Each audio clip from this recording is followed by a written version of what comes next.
खोलते हैं जो बीजेपी के लोग एक गुट बनाकर अली बाबा 40 चोर की तरह अडानी जी विदेश से कोयला खरीद कर हमारे देशवासियों को डबल रेट पर बेचा। माननीय राहुल गांधी जी देश की वो सारे पोल खोलते हैं जो बीजेपी के लोग एक गुट बनाकर अली बाबा 40 चोर की तरह बैठे थे। अब 2 साल जब कोरोना काल में पूरा देश परेशान था तो अडानी जी विदेश से कोयला खरीद कर हमारे देशवासियों को डबल रेट पर बेचा और सबसे ज़्यादा घोटाला अडानी ने कोयले में किया। तो वो 32,000 करोड़ का घोटाला क्या देश के प्रधानमंत्री उस पर एक्टिव होकर सीबीआई ईडी द्वारा उसकी जांच करवाएंगे? यही तो राहुल गांधी जी का काम है। देश की हर चोरों का पोल खोल रहे हैं और इसी से बीजेपी आज घबराई हुई है। तो क्या लगता है ईडी सीबीआई उनके घर नहीं जा रही है?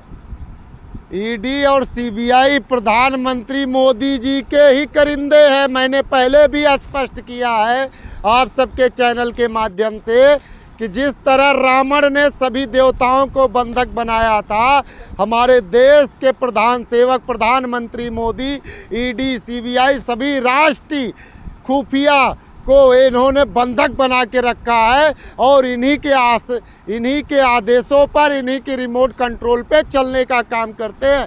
अडानी अंबानी तो इनके रिश्तेदार हैं। राहुल गांधी को अपने घर में भी तो देखना चाहिए। इंडिया गठबंधन में क्या खेला चल रहा है? क्या हुआ इंडिया गठबंधन में? बिखर रहे हैं सब। आपको शायद स्पष्ट कर देते हैं कि पहली बात तो ये जान लीजिए, इंडिया अलायंस की 3 बार और 3 राज्यों में बैठक किया गया और आप उसकी चिंता मत करिए। आपको मणिपुर नहीं दिखेगा, आपको इजराइल, यूक्रेन, फिलिस्तीन ये सब नज़र में आएगा, लेकिन आपको गुजरात में भूचाल नज़र नहीं आएंगे, आपको अडानी के घोटाले नज़र नहीं आएंगे। इंडिया गठबंधन में फूट कहाँ है ये आपको नज़र आएगा। और बहुत शुक्रगुजार हैं आप सब पत्रकारों का कि कम से कम आप इसी बहाने राहुल गांधी जी को याद तो कर लेते हैं। अरे लकड़ी तो फिर भी नहीं टूटती है, लेकिन गठबंधन तो टूट जाता है। मैंने आपको पहले ही दिन स्पष्ट किया था, आपको याद होगा जिस दिन अपना महाराष्ट्र में बैठक हुआ था, मैं एक लकड़ी का गुच्छा लेके आपके ही चैनल में बताया था कि इस बार का गठबंधन मजबूत गठबंधन है और 2024 में देश के प्रधानमंत्री माननीय राहुल गांधी जी बनेंगे और इंडिया अलायंस के सभी राष्ट्रीय अध्यक्ष पूरे दमखम के साथ और पूर्ण ईमानदारी और निष्ठा के साथ जनता के बीच में उतरेंगे और जनता को जो वादा करेंगे उसको पूरा करने का काम भी करेंगे। और उसके बाद आपने देखा जाति जनगणना बिहार हमारे इंडिया अलायंस से किया गया और आज बीजेपी सरकार, प्रधानमंत्री मोदी घबराए हुए हैं क्योंकि आज अधिकार की बात हो गई है। आज इनका विक्टिम कार्ड नहीं चल रहा है, इनका हिंदू मुस्लिम नहीं चल रहा है। हमेशा हिंदू मुस्लिम करके देश के वोटरों को बगलाने का काम है बीजेपी सरकार ने जो किया है और 2024 में इसका परिणाम देखने को मिलेगा। उत्तर प्रदेश घोसी के चुनाव से वहाँ पे भगवाधारी स्वयं हिंदू हृदय सम्राट पहुंचे थे, जिनके आवास पे 3 अक्टूबर के दिन बैठी महिला जो अपनी जमीनी विवाद को सुलझाने के लिए वहाँ धरने पे बैठी थी महाराज जी से मिलने के लिए, उसके साथ बलात्कार हो जाता है। उस जगह से जहाँ योगी आदित्यनाथ बोलते हैं इस चौक पे किसी ने छेड़ा था, अगले चौक पे ढेर कर देते हैं। आज वहाँ पे भी देखिए पंडित वर्षिस यादव आ रहे हैं। इन्होंने तो जातों में हमें लड़ाया है, इन्होंने जातों में लड़ाया है। अब ये स्पोज हो चुके हैं। ये कितने पंडित हैं, कितने भगवाधारी हैं, कितने साधु हैं, जनता जान गई। राहुल गांधी एमपी में गठबंधन को सीट देने के लिए बोले थे, पर अभी तक कोई घोषणा नहीं हुआ। उसकी चिंता आप पत्रकार लोग ना करें। ये हमारी इंडिया अलायंस ने इसका फैसला 3 बैठकों में कर लिया था। ये जनता गुमराह नहीं होगी। आप जितना मर्जी जनता को गुमराह कर लीजिए, लेकिन ये इंडिया अलायंस के ही नेता को अपना उम्मीदवार मानेंगे और उसी को जिताएंगे। ये जनता की लड़ाई है, ये भ्रष्टाचार के साथ लड़ाई है। आज इतने भ्रष्टाचार अडानी अंबानी उद्योगपति लोग कर रहे हैं। कितनी कंपनियां हमारे देश में छोड़ के इंडस्ट्रियाँ विदेशों में चले गए कम दामों में। ये ताकत कहते हैं ना, बुराई की ताकत होती है लेकिन कुछ दिन के लिए होती है, और सच्चाई की ताकत 100 दिन के लिए होती है। जान लीजिएगा आप। आज ही पेट्रोल डीजल का रेट बढ़ गया, क्या कहना चाहते हैं इस पे आप? भाई पेट्रोल डीजल है किसके? आप बिजली का शुद्ध दबा रहे हो, आप पेट्रोल भरा रहे हो, आप मोबाइल चला रहे हो, आप गाड़ी में घूम रहे हो, आप टोल दे रहे हो, आप तेल खरीद कुछ भी कर रहे हो, आपका पैसा सीधा अडानी के खाते में जाता है। और अडानी जो चाहेंगे वो करवा रहे हैं, लेकिन इनको पता है कि 2024 के बाद अगर देश का प्रधानमंत्री हमारे राहुल गांधी जी बनेंगे, अडानी और अंबानी सबके नाक में देखिए नकेल कसा जाएगा। और उस समय जिस प्रकार से लंका जलाकर सभी देवताओं को मुक्त किए थे, उसी प्रकार माननीय राहुल गांधी जी सभी विभागों को मुक्त करके और असल में दिखाएंगे कि किस प्रकार से ईडी का प्रयोग किया जाता है। वो चाहे पक्ष में हो चाहे विपक्ष में हो, राहुल गांधी बख्शेंगे किसी को नहीं।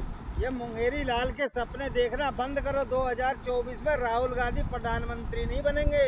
श्री नरेंद्र मोदी दोबारा आ रहे हैं प्रधानमंत्री के उसमें। आप किसको कह रहे हैं कि मुंगेरी लाल के सपने देखने की बात? कांग्रेसियों को। कांग्रेसियों की आप बात कर रहे हैं ना, कांग्रेसियों से सीखे। और आपकी ये पत्रकारिता जो आप कर रहे हैं ना, आप सब भी सीखे। 4000 किलोमीटर हमारा जननायक चला, जनता के बीच में, व्यापारी के बीच में, किसान के बीच में, माताओं के बीच में।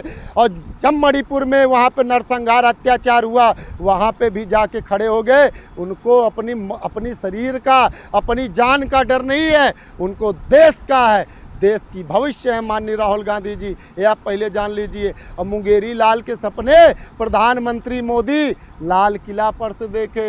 मैं आऊँगा भाइयों, मैं आऊँगा, फिर लाल किले पर से झंडा फहराऊँगा। और यही गारंटी राजस्थान में गिना रहे थे। किसान के बेटों ने खड़े होकर स्पोज करने का काम किया कि मोदी 2 करोड़ नौकरी, 15 लाख, 100 स्मार्ट सिटी, मैं चौकीदार हूँ तेरा। सारे तू तो फेल हो गया। किस चीज़ की गारंटी दे रहा है? अब राम मंदिर का निर्माण हो रहा है अयोध्या में, देखना उनकी ऐसी हवा चलेगी 2024 में राहुल गांधी नजर भी नहीं आएंगे। एक बात बता दें, पहले तो ये जान लीजिए, पत्रकारिता आप अगर सही से करना है सवाल पूछिए। राम मंदिर पे हमारी देश की जनता नहीं घबराएगी, क्योंकि राम हमारे हृदय में बसते हैं, राम हमारी श्वास है, राम ये प्रकृति है, राम ये आकाश है। तो राम मंदिर आज से नहीं, हमारे मन तन में पहले से ही भव्य था। बनवाया है मोदी जी ने नहीं। अब अशिक्षित नहीं है भारत के नागरिक, हमारे देश के लोगों को पता है कि हिंदुस्तान के ही और विदेश में हमारे रहने वाले सभी भाइयों के चंदे से राम मंदिर का निर्माण हुआ है। और आज एक जाति विशेष को वहाँ पे उनकी ट्रस्ट बनाकर बैठाया गया है। ये भी तो देखना है ना। 2024 में हम अपना नेता को जिताकर हर चीज़ का हिसाब लेंगे। आस्था पे जो ये बीजेपी ने हमारे खिलवाड़ किया है, इसको समझाया जाएगा कि किस प्रकार से आपको दंडित किया जाए। बहुत सारे नेता जेल जाने वाले हैं।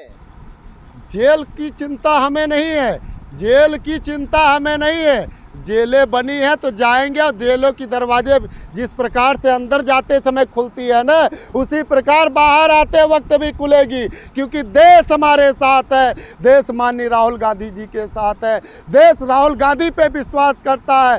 देश आज राहुल गांधी जी जो बोलते हैं, देश उन पे विश्वास करता है। लेकिन प्रधानमंत्री मोदी का जो प्रधान सेवक है, वो जब इजराइल का समर्थन करता है तो हमारे देश के लोग फिलिस्तीन का समर्थन करते हैं। और फिर उसके बाद भारत का रक्षा मंत्रालय फिलिस्तीन के लिए मदद करने के लिए आगे खड़ा होता है। तो आप ये जान लीजिए, देश का प्रधानमंत्री झूठा है, देश का प्रधानमंत्री जुमलेबाज है, देश का प्रधानमंत्री फेंकूबाज है। ये हम नहीं कहते, हमारे देश के 4 साल 5 साल के युवा और बच्चे कहते हैं। जो प्रहंस है, जो गला काटने के लिए बात कर रहे हैं, क्या कहना चाहते हैं? आप सच्चाई बोलेंगे तो उस पर गला कट जाएगा। आप कितने करोड़ रुपया बोल रहे हैं? 25 करोड़ रुपया। अयोध्या के संत जी हैं, भगवाधारी हैं। आप एक जान लीजिए, संत होता है दयावान, ठीक है। क्या बोल रहे हैं कि अगर स्वामी प्रसाद मौर्य का गला जो काटेगा मैं 25 करोड़ रुपया दूँ। अरे ईडी क्या कर रही है? ईडी कहाँ है? सीबीआई कहाँ है? उत्तर प्रदेश का जीरो टॉलरेंस कहाँ है? जिस प्रकार आज यादव का हत्या हुआ, प्रेमचंद यादव का, और दुबे परिवार में नरसंहार हुआ, क्या उस प्रकार से 25 करोड़ देने वाले के साथ कोई घटना घट जाएगी? तो क्या योगी आदित्यनाथ उस समय फिर जाकर साधुओं में बैठ के चिमटा बजाने का काम करेंगे कि न्याय करेंगे? देश की जनता जानना चाहती है, इसके पास 25 करोड़ रुपए आए तो आए कहाँ से? प्रश्न ये है कि 25 करोड़ रुपया जो दे रहा है गर्दन काटने वाले को, ये आया कहाँ से? उत्तर प्रदेश सरकार जीरो टॉलरेंस को मैं अल्टीमेटम देता हूं, अगर सामर्थ्य है तो 24 घंटे में जनता के सामने स्पॉन्ज करके दिखाओ।